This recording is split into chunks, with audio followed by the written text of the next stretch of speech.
Muy buenos días, mis hermanos. Un saludo desde la distancia. Que la bendición y guianza del Espíritu Santo los acompañe en todo momento.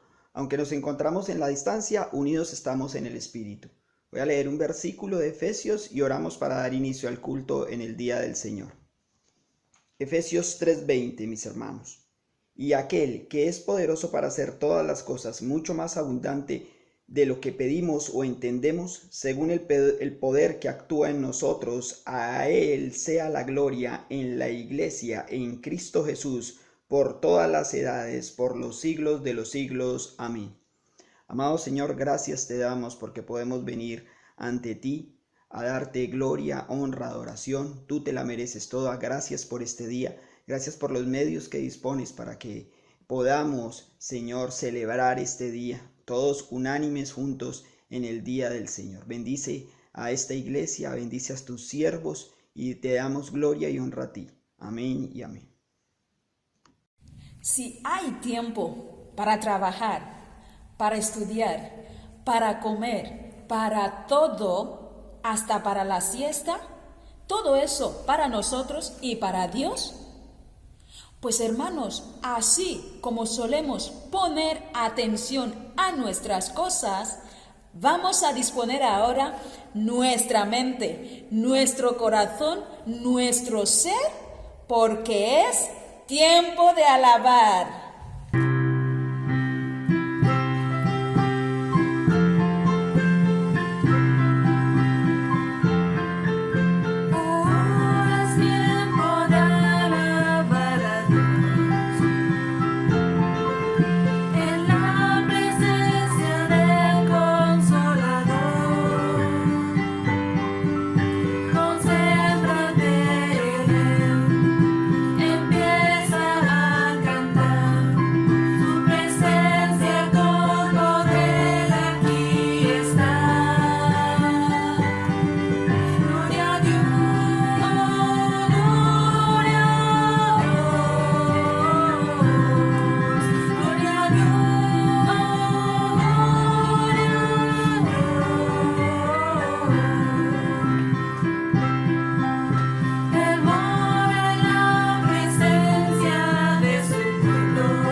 Tomemos un tiempo para reconocer la grandeza del Señor por medio de la oración.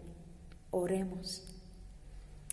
Dios Padre, creador del cielo y de la tierra, único Dios, que era, que es y que ha de venir. Son buenos tus hechos, todas tus obras cuentan y hablan de tu grandeza. Nosotros no queremos dejar de alabarte, Señor, porque tú eres digno de toda la alabanza.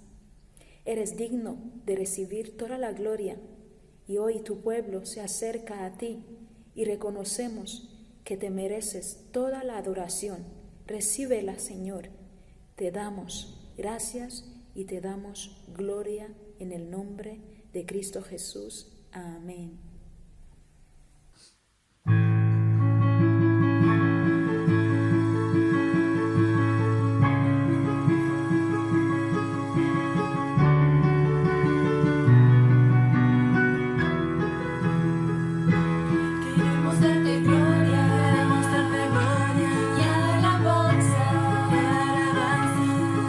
Levantamos nuestras manos, exaltándote, Señor.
Hermanos, los que presumimos tener a Cristo en nuestro corazón, deberíamos meditar a menudo lo que dice la Biblia, que Él es para los que en Él confían, y decírnoslo.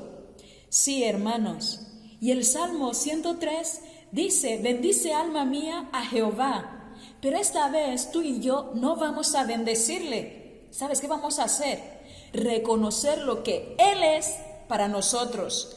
Así que cantemos: tú eres escudo alrededor de mí.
Veamos las bendiciones que tenemos en Cristo Jesús. Efesios 1, 3 a 7 y de 13 a 14. Bendito sea el Dios y Padre de nuestro Señor Jesucristo, que nos bendijo con toda bendición espiritual en los lugares celestiales en Cristo, según nos escogió en Él antes de la fundación del mundo, para que fuésemos santos y sin mancha delante de Él, en amor habiéndonos predestinado para ser adoptados hijos suyos por medio de Jesucristo, según el puro afecto de su voluntad, para alabanza de la gloria de su gracia, con la cual nos hizo aceptos en el amado, en quien tenemos redención por su sangre, el perdón de pecados según las riquezas de su gracia. En Él también vosotros, habiendo oído la palabra de verdad, el evangelio de vuestra salvación, y habiendo creído en Él, fuisteis sellados con el Espíritu Santo de la promesa, que es las aras de nuestra herencia hasta la redención de la posesión adquirida, para alabanza de su gloria. Amén.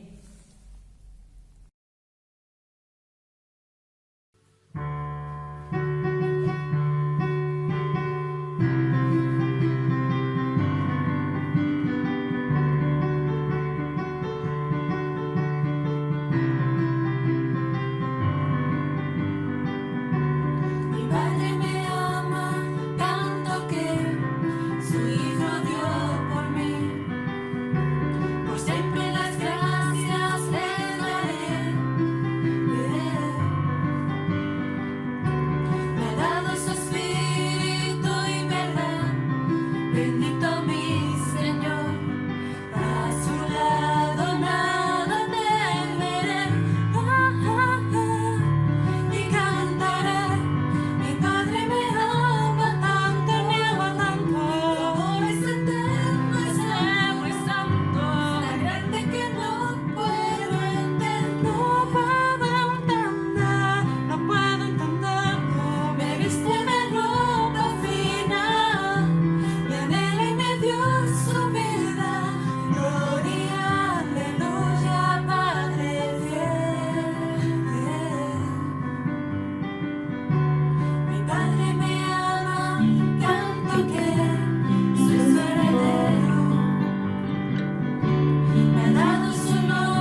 sería de mí si no me hubieras alcanzado?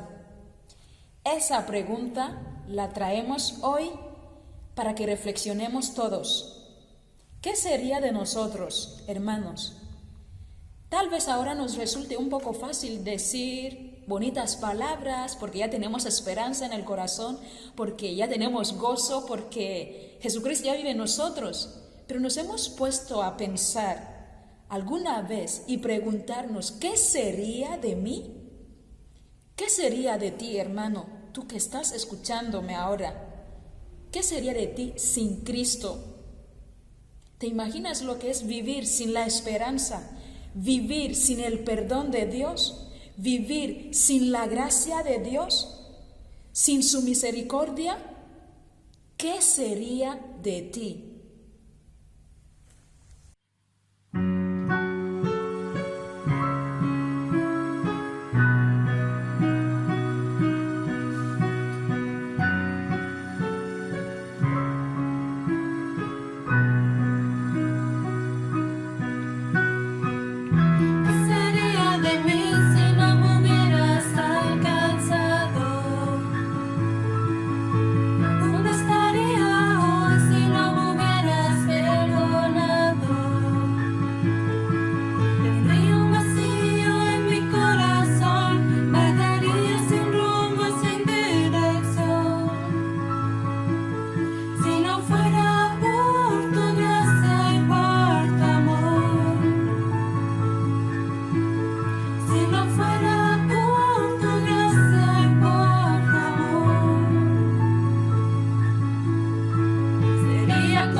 Hola, buenas tardes mis hermanos, o en este caso buenos días, el que lo ve en la mañana. Mis hermanos de Granadilla, les saludamos desde Adeje, aunque ahora mismo estamos en casa, encerrados por el confinamiento, pero bueno, a Dios damos gracias por la tecnología y por todos los medios de comunicación que ha puesto en disposición para que nosotros podamos comunicarnos. Si alguien no me conoce y está mirando este vídeo, yo me llamo Edgar, soy pastor de la iglesia de Adeje, de IBC de Adeje, y con la cual colaboramos con la de Granadilla con un placer y un gusto en el Señor. Y bueno, sabemos que estamos o están en este caso ustedes estudiando el libro de Job, y para no hacer muy largo el vídeo quisiera empezar de una vez con este estudio y vamos a ir al capítulo 4 de Job, sin antes agradecerle a Roberto y a la iglesia por esta invitación que nos hace de poder colaborar con ustedes. Si tienen sus Biblias, ábranla en el capítulo 4 de Job. Si no la tienen, paren el vídeo un momento, vaya por su Biblia, saque un libro de apuntes, traiga un bolígrafo, un cuaderno de apuntes, le va a venir bien. Vamos a hablar mucho acerca de este libro y de todas las connotaciones que tiene en la Escritura y la importancia que tiene en la Escritura. Incluso vamos a ver a Cristo en este capítulo. Y en el transcurso del libro de Job seguro que también lo veremos. Entonces, si no tiene su Biblia, pare el vídeo y vaya por ella. Espero que ya tenga su Biblia, espero que ya tenga todo su libro y su cuaderno de apuntes. Vamos a empezar y vamos a leer Job. Recuerden que yo leo una versión que quizá no sea la suya, pero obviamente es la misma. Mi versión es la Biblia de las Américas, me gusta muchísimo, una Biblia de estudio que tengo. Y la palabra de Dios dice así. Versículo 1. Entonces respondió Elifaz temanita y dijo: si alguien osara hablarte, ¿te pondrás impaciente? Pero ¿quién puede abstenerse de hablar? He aquí, tú has exhortado a muchos y las manos débiles has fortalecido. Al que tropezaba tus palabras le levantaba y las rodillas débiles has robustecido. Pero ahora que te ha llegado a ti, te impacientas, te toca a ti y te desalientas. ¿No es tu temor a Dios tu confianza y la integridad de tus caminos tu esperanza? Recuerda ahora, ¿quién siendo inocente ha perecido jamás? ¿O dónde han sido destruidos los rectos? Por lo que yo he visto, los que aran iniquidad y los que siembran aflicción, esos ciegan. Por el aliento de Dios perecen y por la explosión de su ira son consumidos. El rugido del león y el bramido de la fiera y los dientes de los leoncillos son quebrantados. El león perece por falta de presa y los cachorros de la leona se dispersan. Una palabra me fue traída furtivamente y he percibido un susurro de ella.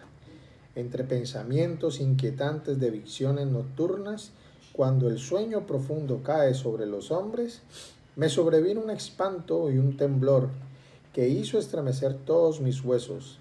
Entonces un espíritu pasó cerca de mi rostro, y el pelo de mi piel se erizó. Algo se detuvo, pero no pude reconocer su aspecto. Una figura estaba delante de mis ojos, y hubo un silencio después de una voz. ¿Es el mortal justo delante de Dios? ¿Es el hombre puro delante de su Hacedor? Dios no confía ni aun en sus propios siervos, y aún sus ángeles atribuye errores. ¿Cuánto más a los que habitan en casas de barro cuyos cimientos están en el polvo? Que son aplastados como la polilla, entre la mañana y la tarde son hechos pedazos, sin que nadie se dé cuenta, perecen para siempre. ¿No le es arrancada la cuerda de su tienda y mueren más sin sabiduría? Padre, te pido que en este momento me des la sabiduría y el entendimiento que tú contemplas en tu Santo Espíritu para que yo pueda, a estos mis hermanos y a todos aquellos que puedan ver este video, derramar de tu gracia a través del estudio de este capítulo precioso que está en tu Escritura. Te pido, Señor, que todo lo que se diga, se explique y se enseñe sea para tu gloria, tu honra y tu honor. En el nombre de Jesús te lo ruego y te lo pido. Amén. Bueno, es un capítulo metido, obviamente, incrustado en un relato donde todos sabemos que Job está pasando por un gran sufrimiento, y hay tres hombres que ahora mismo empiezan a aparecer en escena. El primero de ellos, Elifaz. Este Elifaz, del cual también se va a hablar capítulos más adelante, no quiero adelantar nada, es el mismo Elifaz que en el capítulos finales, por allá sobre el capítulo 40, 41, 42, Dios mismo le pide vamos a decir, lo reprimenda a él y a sus amigos por no haber hablado lo correcto delante de Job, de él. Y este Elifaz, cuando se pone de primero a hablar, según el capítulo 15 también, dice que es el más mayor, el más viejo de todos. Por ende, el que debe tener más sabiduría.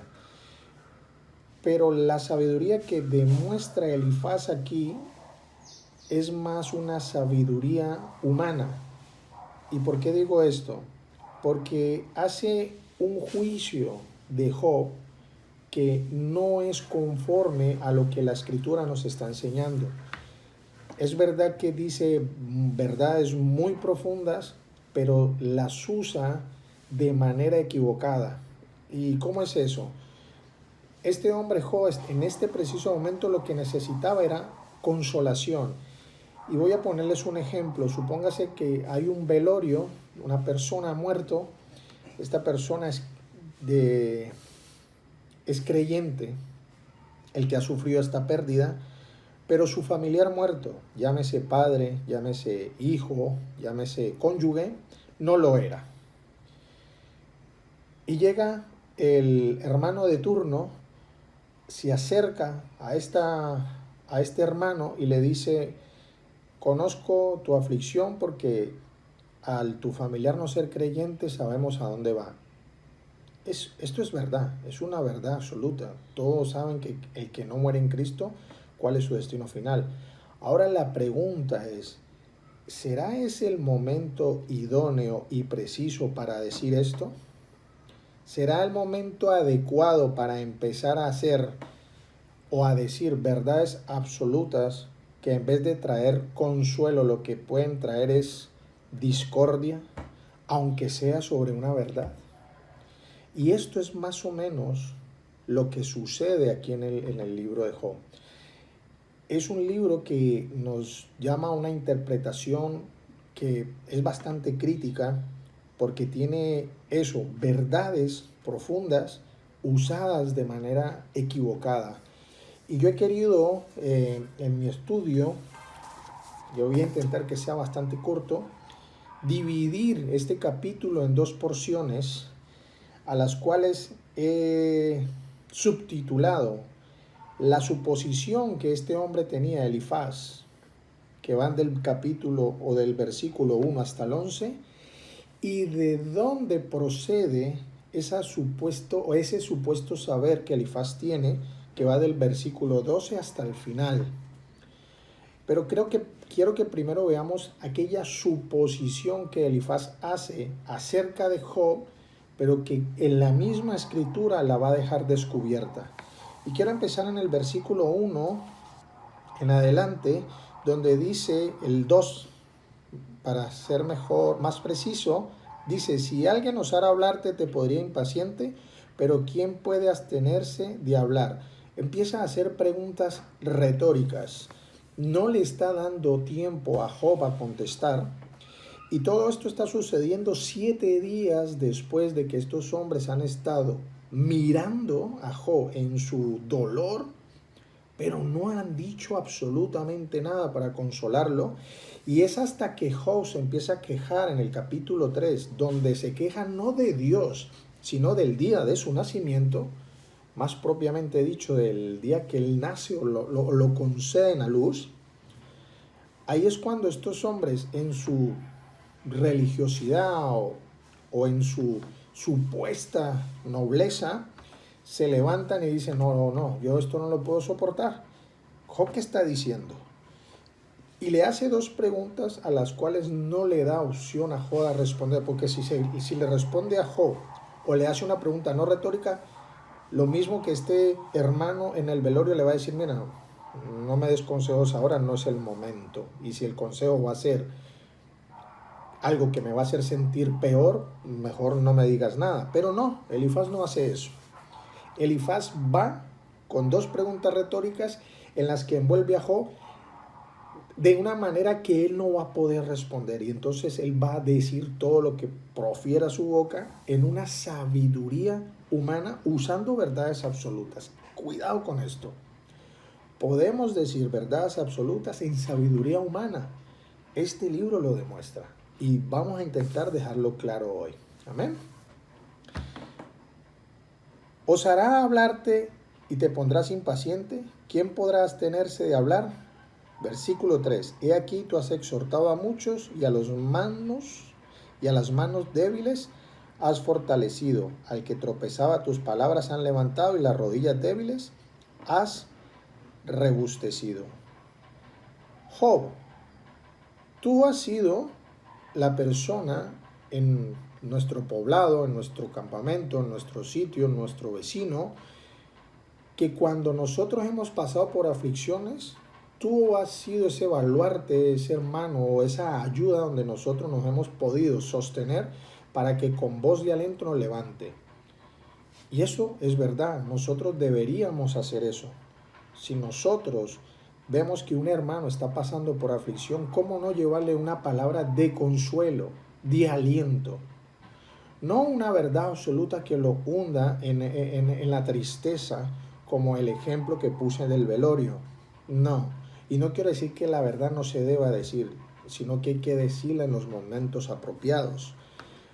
Mientras que una palabra de consuelo y de refrigerio puede ayudar a este hermano a sobrellevar esa pena y nosotros llorar con ese hermano en esa calamidad. No hundirlo más en la calamidad, que era lo que Elifaz estaba intentando hacer. Elifaz le dice que él era el baluarte donde sus convecinos se apoyaban. Pero luego le dice, versículo 5, ahora que te ha llegado a ti, te impacientas, te toca a ti, te desalientas. Hermanos, nosotros no somos exentos de que tengamos problemas. No vamos a ser los únicos que seamos los que consolemos a los demás sin creer que nunca vamos a necesitar consuelo. Todos nosotros algún día vamos a necesitar consuelo. Y yo espero de mis hermanos en mi iglesia, de ustedes mismos, que algún día puedan, si yo lo necesitase, darme ese consuelo. Pero no como lo da Elifaz, porque con un amigo así prefiero no tener amigos ni hermanos. El consuelo que da Elifaz no es el correcto. De hecho, Elifaz, con sus preguntas que pone un poco más adelante, donde dice, ¿no es tu temor a Dios tu confianza y la integridad de tus caminos tu esperanza? Está poniendo en tela de juicio la integridad de Job, la confianza de Job y el temor que Job da, predica o expresa hacia Dios delante de los demás. Cosa que es totalmente errónea, porque si nosotros vamos al capítulo 1 de Job, en los versículos 1 y en los versículos 8, donde la única diferencia es que en el 1 habla el narrador de este libro, que no sabemos quién es, pero en el 8 es Dios mismo quien habla y usa las mismas palabras. Ninguno como él sobre la tierra, intachable, recto, temeroso de Dios y apartado del mal. Elifaz no sabe esto. Y cuidado con nosotros hacer juicios a hermanos si no sabemos el trasfondo de las cosas que están sucediendo, no solo a su alrededor, sino en el cielo, porque las cosas que suceden en el cielo van a trascender a nosotros, pero son cosas que nos son difíciles, incomprensibles o quizás nunca vamos a entender. Lo que estaba sucediendo era algo que estaba pasando en el cielo, que Dios había permitido, pero que estos hombres no sabían.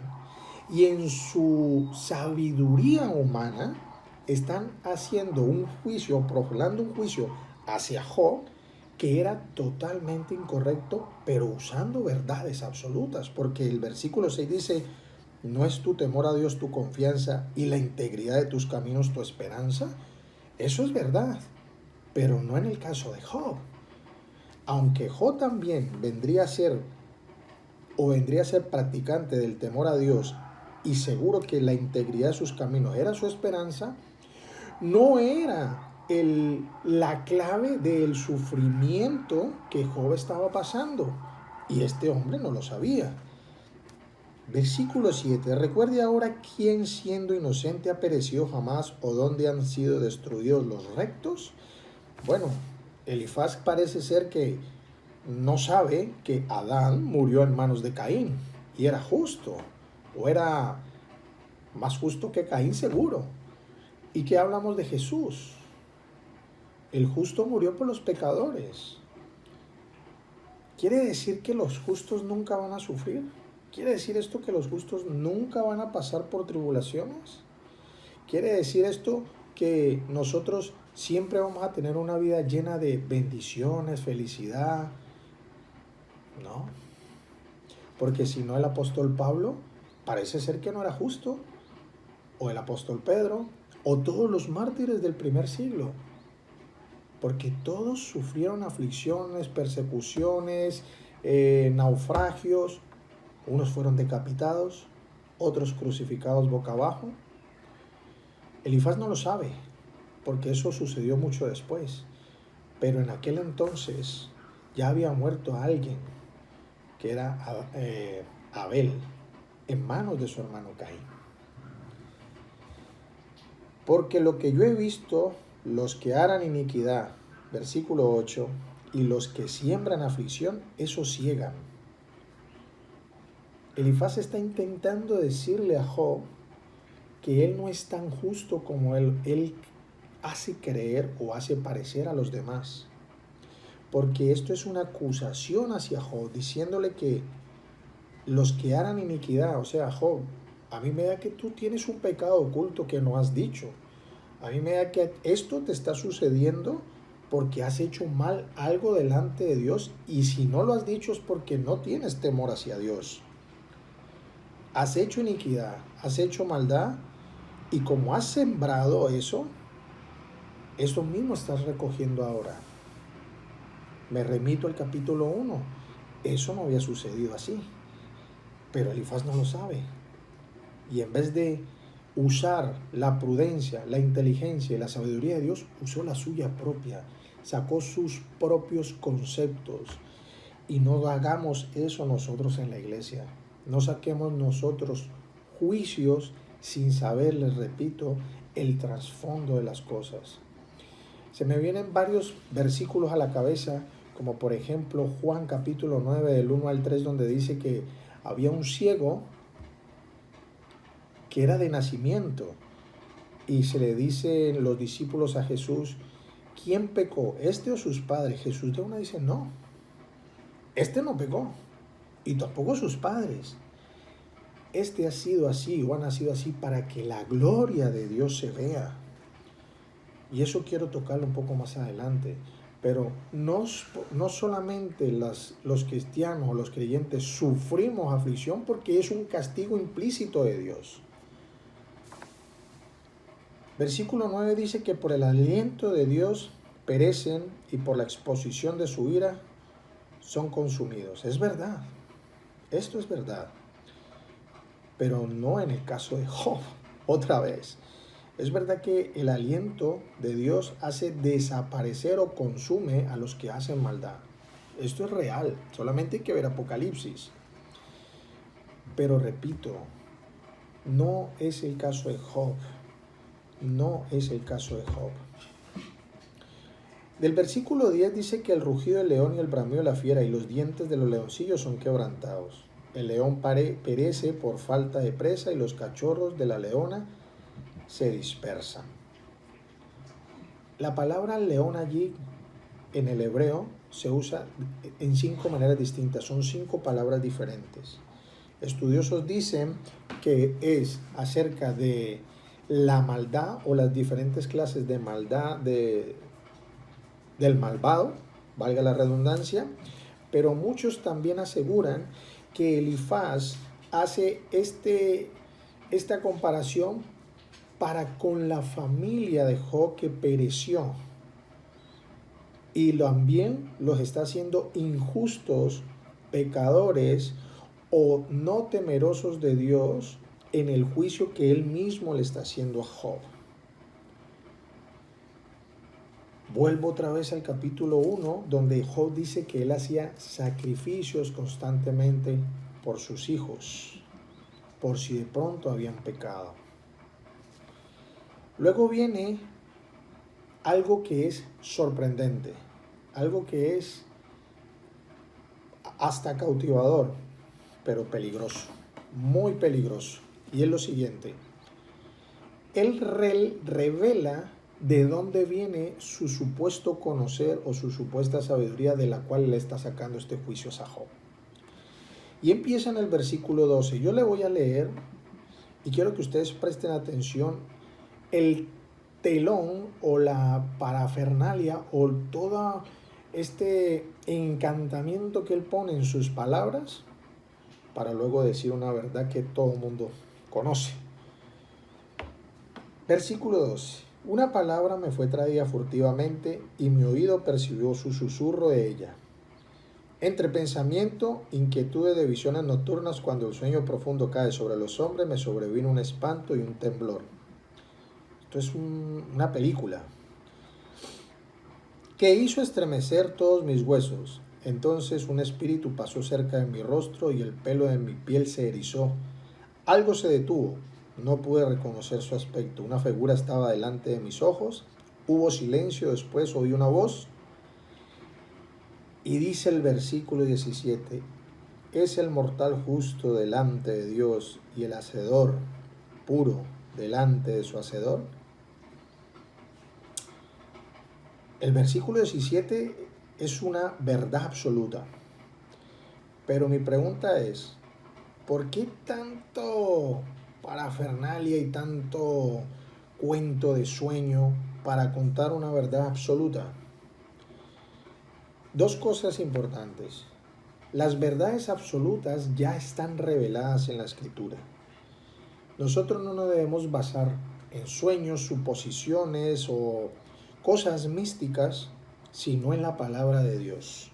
Cuidado con que Dios me dijo a través de un sueño. Puede ser que Dios le hable personalmente a usted, hermano, pero solamente a usted. Pero cuando se trata de una palabra en general a la iglesia, está revelada en la Escritura. Yo no digo que Dios no puede hablar en sueños hoy en día. Lo que estoy diciendo es que no hace falta, porque ya todo lo que tenía que decir está aquí escrito. Y es donde nosotros tenemos que basarnos. Eso es lo primero. Y lo segundo, Job hace una fanfarria de algo como si fuese el Teide que va a explosionar en una gran erupción, pero cuando llega la erupción suelta una roquita de 2 centímetros de diámetro. O sea, la verdad absoluta que Job dice no tiene que estar maquinada, ordenada o decorada con tanta parafernalia. ¿Es el mortal justo delante de Dios o el hombre puro delante de su hacedor? No. Pero Job era justo delante de Dios, según los versículos del capítulo 1, sí. ¿Por qué Elifaz lo dice? Por su desconocimiento. Dios no confía ni aún en sus propios siervos, y aún a sus ángeles atribuye errores. ¿Cuánto más los que habitan en casa de barro cuyos cimientos están en el polvo? Que son aplastados como la polilla, entre la mañana y la tarde son hechos pedazos sin que nadie se dé cuenta y perecen para siempre. ¿No les arrancada la cuerda de la tienda y mueren más sin sabiduría? Dios no necesita abogados. Él no necesita abogados humanos para enseñar a las personas cuál es el juicio que Él tiene sobre la propia humanidad. Algo que me sorprende del libro de Job, que me causa asombro, pero un asombro hacia Dios infinito, de su infinita mente, conocimiento, eternidad, es que Dios nunca revela a Job cuál fue el motivo de su sufrimiento, ni tampoco se disculpa. No tiene por qué hacerlo. No tiene en absoluto por qué hacerlo. No ofrece explicación de su sufrimiento específico. No lo hace. Pero los lectores se encuentran en sí mismos colocando sus manos quizás llenas de dilema sobre sus bocas por ver lo que está sucediendo. Incluso podemos llegar a cuestionar o acusar a nuestro Creador por lo que está sucediendo en el caso de Job, y más cuando nos comportamos como este Elifaz. Pero déjeme decirle algo que escribí yo aquí.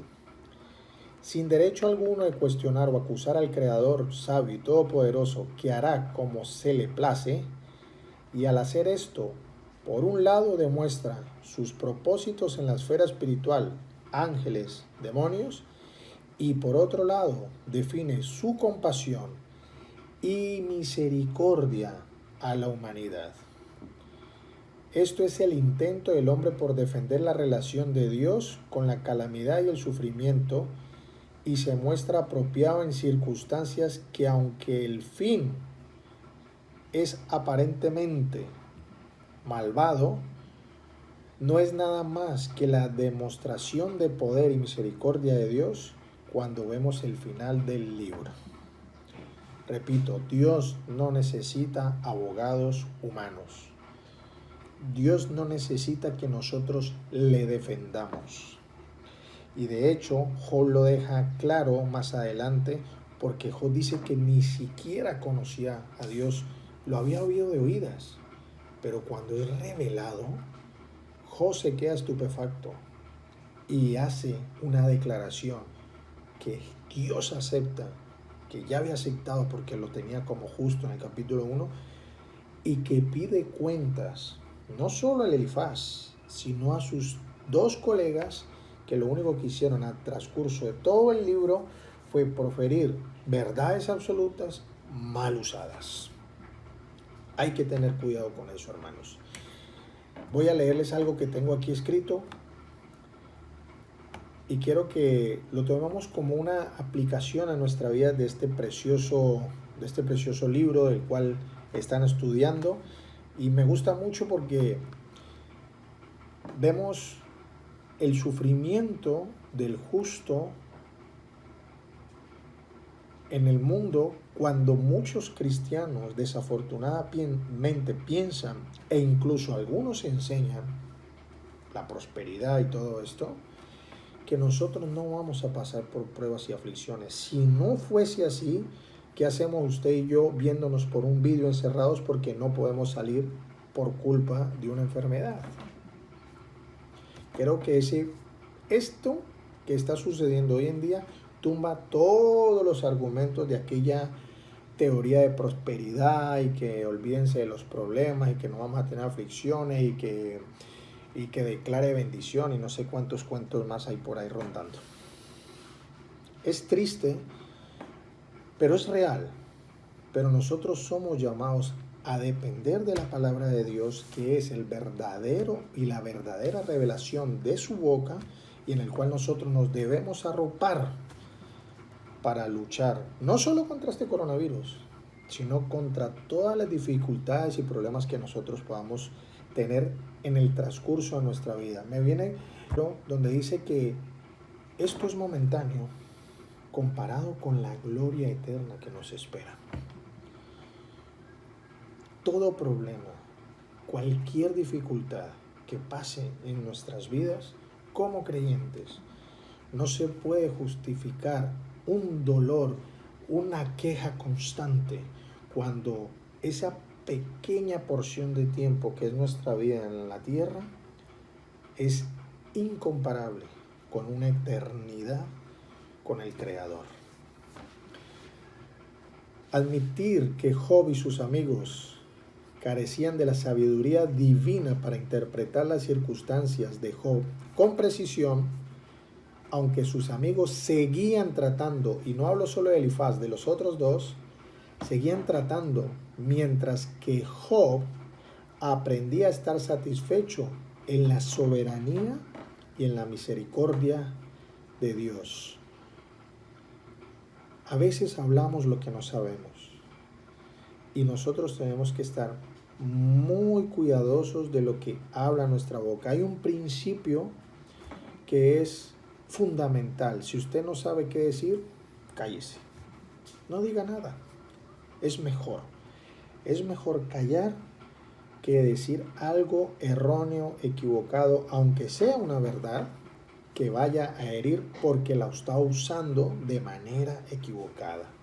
Satanás usa la Biblia, que es verdad, pero la usa de manera equivocada, la usa de manera errónea. Nosotros no podemos caer en el mismo truco de Satanás. También quiero leerles por aquí otra cosita que tenía yo apuntada, y es sobre la identidad de Dios y la identidad de los hombres que se ve reflejada en este capítulo. Sugiere este tipo de situación en la que Dios y su gran oponente, Satanás, estén cara a cara usando al justo Job como caso de prueba y que Dios carece de compasión y misericordia para con Job. En absoluto, en absoluto. Santiago dice que habéis conocido la paciencia de Job y habéis visto el fin que el Señor, que fue misericordioso y compasivo, fue exactamente para probar lo opuesto a lo que nosotros podemos llegar a creer. El mismo Job dice que recibiremos de Dios bien y no el mal. El siervo de Dios no niega que ha sufrido. Él no niega que su sufrimiento sea resultado del pecado, ni tampoco entiende por qué sufre. Simplemente encomienda su prueba por una razón. No entiende si el castigo que está recibiendo en ese momento es acorde quizás con el pecado que él puede o hubiese podido haber cometido. Pero él no rehúsa el castigo. Pero estos hombres, hermanos, amigos, que 7 días estuvieron sin hablar, cuando Job se queja, empezaron a sacar su verdadera sabiduría y naturaleza humana. La principal realidad de este libro es el misterio inescrutable del sufrimiento del inocente. Dios ordena que sus hijos caminen en tristeza y dolor algunas veces debido al pecado, algunas veces para disciplinar, algunas veces para fortalecer y algunas veces para dar oportunidad, para revelar su consuelo y su gracia. ¿Recuerdan a Pablo que oró por un aguijón? ¿Qué le respondió Dios? Bástate mi gracia, mi poder se exalta en tu debilidad. Hermanos, yo quiero que nosotros tomemos conciencia de que cuando leemos este libro tenemos que discernir bien qué dicen los amigos de Job y cómo responde Job, porque muchas de las respuestas de Job son conforme a las preguntas y acusaciones que ellos levantan. Pero al final del libro, al final del capítulo, quiero que ustedes, vamos a ir solamente un segundo, para que tengan en cuenta un versículo que creo que va a ser la luz clave de todo el libro hacia su verdadera y correcta interpretación. Capítulo 42, versículo 7 dice: sucedió que después que el Señor habló estas palabras a Job, el Señor dijo a Elifaz temanita: se ha concedido mi ira contra ti y contra tus amigos, los otros dos, porque no habéis hablado de mí lo que es recto, como mi siervo Job. Lanzamos acusaciones sin saber, lanzamos juicios sin saber, hacemos declaraciones absolutas mal usadas, ponemos incluso en tela de juicio la inocencia o la salvación de un ser querido, de un hermano de la iglesia o de alguien que ni siquiera conocemos, cuando no sabemos cuáles son los planes de Dios en el cielo que están reservados para nosotros en la tierra. Hay que tener mucho cuidado con esto. Yo no quiero decir que Job o Elifaz sean erróneos en ciertos juicios que hacen acerca de los impíos y los justos. Son correctos, pero hay que saberlos usar en la manera correcta, como la Biblia nos lo enseña y como Jesús nos lo pone. Porque el mismo Job clama a Jesús en este libro y lo vamos a ver para terminar. Si usted va a los capítulos 9:33, Job clama a Jesús. Hace un clamor a Jesús, ¿sí? El capítulo 9, versículo 33 dice, ¿no hay árbitro entre nosotros que ponga su mano sobre ambos? ¿Quién es ese árbitro? ¿Quién es ese ayudador o ese abogado que tenemos en el cielo? Jesús existía, aunque no hubiese venido, pero ya existía. Ha existido desde siempre. Capítulo 25, versículo 4. ¿Cómo puede un hombre ser justo con Dios? ¿O cómo puede ser limpio el que nace de mujer? ¿Cómo? Jesús lo hizo. Es Jesús quien consiguió que nosotros fuésemos justos delante de Dios y ser limpios aunque naciéramos de la matriz de una mujer, por su sangre. Capítulo 33, versículo 23. Si hay un ángel que sea su mediador entre 1000 para declarar al hombre lo que es bueno para él, sí que hay. Jesús el justo. Nosotros tenemos a Jesucristo que murió en la cruz por nosotros y que ha limpiado nuestros pasados, presentes y futuros pecados.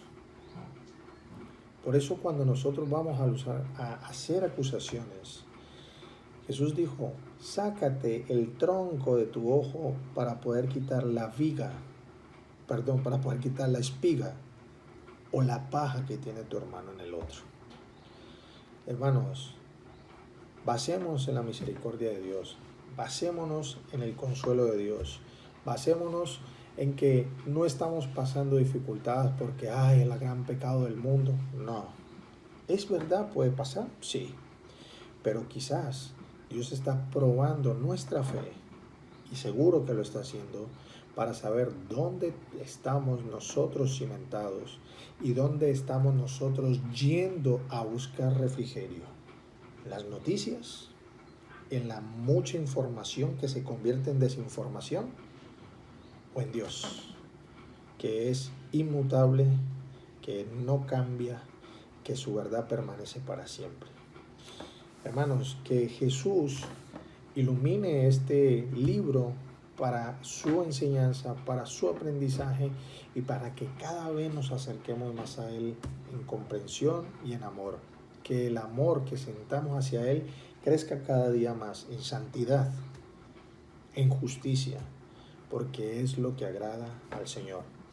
Les mando un saludo desde aquí en mi casa, saludos de parte también de mi esposa, y que toda bendición que viene del cielo descienda sobre ustedes y que el amor y la misericordia de Jesús los cubra en estos momentos tan difíciles que estamos pasando, y sobre todo aquellas personas como los sanitarios que tenemos en su iglesia, que están pasando momentos difíciles por su trabajo. Que el Señor los proteja y los cuide. Les mando un gran abrazo y una gran bendición. Cuídense mucho.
Amén.